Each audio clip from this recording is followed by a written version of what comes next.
el bloque latinoamericano y nuestras esperanzas. Pero es en América Latina, nuestro territorio revalorizado, nuestra esperanza y nuestra responsabilidad, de donde surgen, se desarrollan y se institucionalizan las más avanzadas experiencias sociales, como en un laboratorio gigante donde la diversidad y la vivacidad de la política popular se retroalimentan con los resultados concretos del mejoramiento en las condiciones de existencia de enormes masas postergadas, en la alegría de la autonomía conquistada y en la ampliación de los márgenes de la vida efectivamente democrática.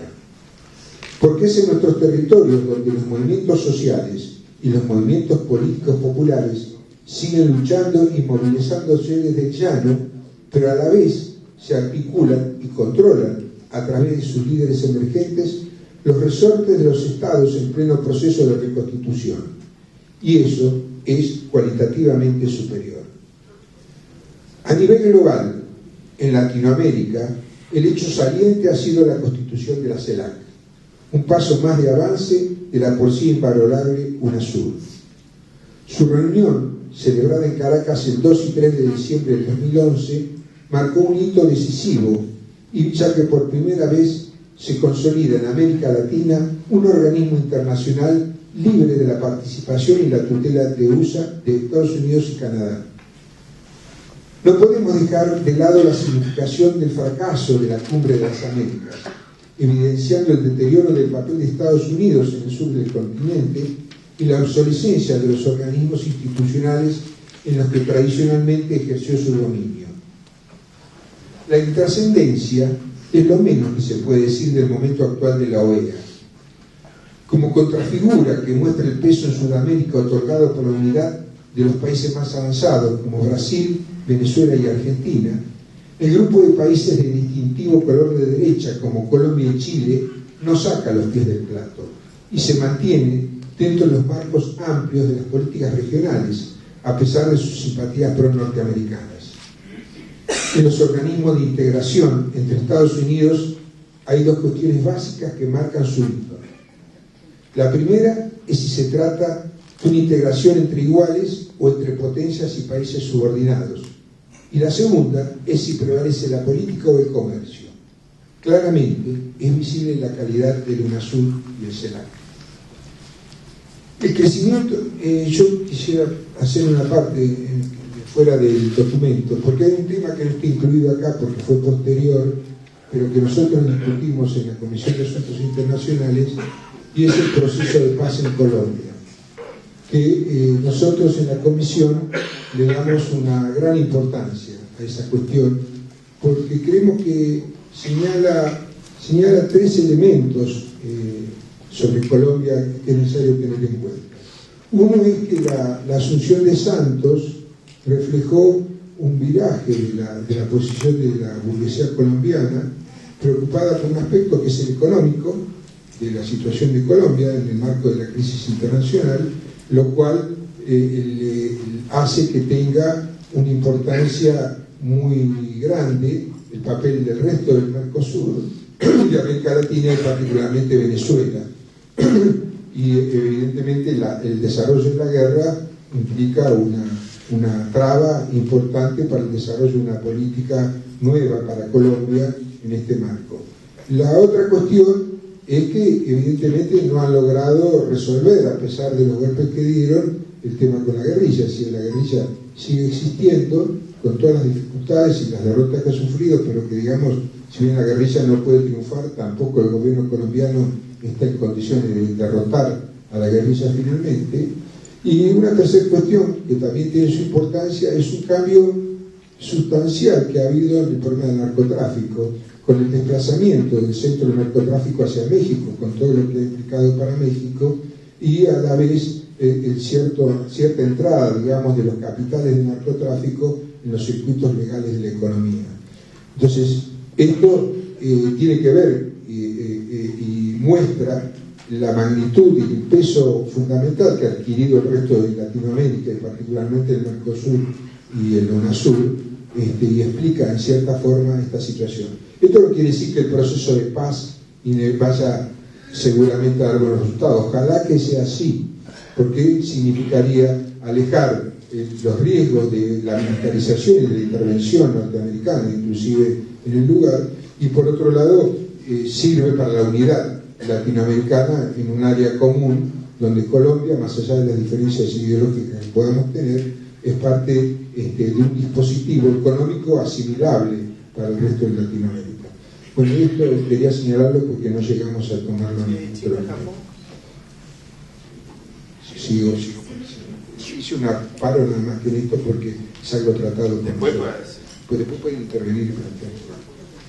Bueno, el crecimiento formidable que en los últimos años ha tenido el intercambio económico con China en toda América Latina lo ha convertido en el principal socio comercial de Brasil y el segundo de Argentina, justamente detrás de Brasil. Y su deriva previsible ha sido que China constituye hoy un aliado político estratégico para el Mercosur y la CELAC, contribuyendo al desarrollo y la estabilidad del incipiente bloque político sudamericano, contrabalanceando las presiones norteamericanas con su aporte a la correlación de fuerzas existentes. La reciente incorporación de Venezuela al Mercosur adquiere significación y trascendencia económica, pero también estratégica en ese marco. En varias de nuestras naciones se han producido acontecimientos y desarrollos que despiertan legítimas expectativas. Los estudiantes chilenos no solo han dado vuelta el ciclo ascendente del líder de la derecha Piñera, sino que han elegido a un nuevo dirigente nacional de la izquierda, una joven militante comunista, Camila Vallejo. La gran movilización colombiana para el 1 de mayo y la constitución de un nuevo conglomerado de oposición presidido por Piedad Córdoba también debe ir al activo. La Argentina también ha cosechado dos importantísimos éxitos internacionales que sumarán en beneficio del semicontinente. Por unanimidad de sus pares latinoamericanos, Argentina será su representante por el próximo periodo en el Consejo de Seguridad de las Naciones Unidas. Y sobre todo, Argentina ha sido elegido por el BRICS como el único país que copatrocinará la presentación de documentos que ellos han preparado para los organismos internacionales. Los BRICS fueron 4 hasta que se sumó Sudáfrica y pasó a llamarse BRICS. Quizá estemos a la puerta de que se convierta en BRICSA si el actual proceso económico y político kirchnerista se consolida. Una nueva cultura está en ciernes. La solidaridad política entre las naciones latinoamericanas genera una nueva conciencia patriótica extendida a la patria grande, y acciones gubernamentales como el viaje de funcionarios argentinos a Angola promueven un debate que pone en cuestión la vieja mirada europeísta o pro-norteamericana. El intercambio sur-sur también es una apuesta antirracista y autovalorativa para nuestros pueblos y sus dificultades. Pero no se puede dejar de mencionar las dificultades. El golpe institucional en Paraguay, donde el Senado expulsó ilegítimamente al presidente electo Lugo, dio cuenta de las limitaciones que el repudio y las acciones que el Mercosur y la UNASUR puedan alcanzar si en el marco interno de cada país las fuerzas populares no están suficientemente preparadas y organizadas para respaldar a sus gobiernos y líderes populares. En México, por segunda vez en pocos años, López Obrador no pudo alcanzar la presidencia. La derecha, apoyada por los grandes intereses de una burguesía mexicana, que pacto de ALCA mediante se subordinó a los intereses norteamericanos, se ha valido del fraude o el uso irresponsable de los medios de comunicación masivos concentrados para desinformar y confundir al pueblo. Las nuevas formas que asumen el golpismo o los procesos destituyentes muestran las fisuras que la democracia formal ofrece, aún en naciones herederas de las mejores tradiciones liberales, cuando la crisis obliga a los intereses monopolistas afectados a asegurar o recuperar su poder. Esto que se evidenció ahora en Paraguay también sucede en Europa. Monti en Italia o la transición griega en manos de la Banca Central Europea ilustra el deterioro democrático. Los cambios constitucionales en los países sudamericanos que han transformado el curso tradicional de los hechos que los sumían en el atraso y la dependencia también hablan de los umbrales de una nueva época. Las limitaciones de las democracias delegativas o las dificultades para asegurar los liderazgos en el tiempo constituyen agujeros negros por donde circula el statu quo que conspira contra la voluntad popular.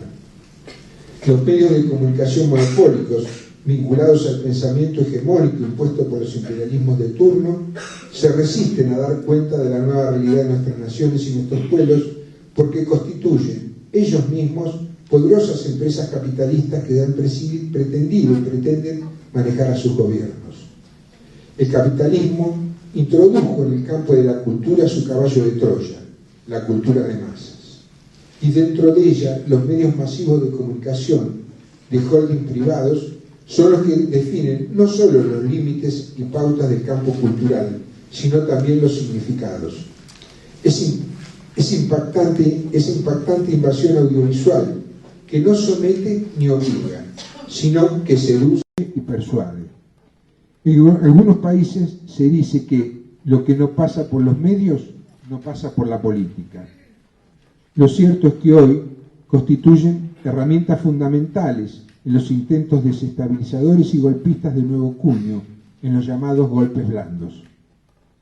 Pero también los problemas de salud que aquejan a varios dirigentes, principalmente a Chávez, adquieren especial relevancia frente al fenómeno que el papel de los líderes cobran en este periodo de la historia. Aún todavía devaluados los partidos y los colectivos en el marco de la debilidad teórica y organizativa de las izquierdas. También se advierte un menor dinamismo y protagonismo político. Se siente la ausencia del Néstor Kirchner regional y las trabas en concretar el Banco del Sur y otros instrumentos institucionales alternativos a los envenenados por la crisis mundial. En esta carrera contra el tiempo en que nuestros países están empeñados, los esfuerzos por la paz mundial, por la creación de zonas desmilitarizadas y todas las formas que sean posibles para impedir las guerras, pasan a ser un factor político de interés en la lucha por la autonomía y la liberación. En las condiciones de la globalización impuestas por las grandes potencias, las luchas de los pueblos de las más diversas regiones del mundo cumplen un papel en común. La creación de una situación como la latinoamericana adquiere una importancia que excede el interés de los pueblos latinoamericanos. Constituye un ejemplo y abre un camino a transitar en otras regiones. Hoy, de conjunto, constituye la experiencia política más avanzada y más nítida, y sus expresiones institucionales como el UNASUR o el CELAC deben consolidarse y extenderse.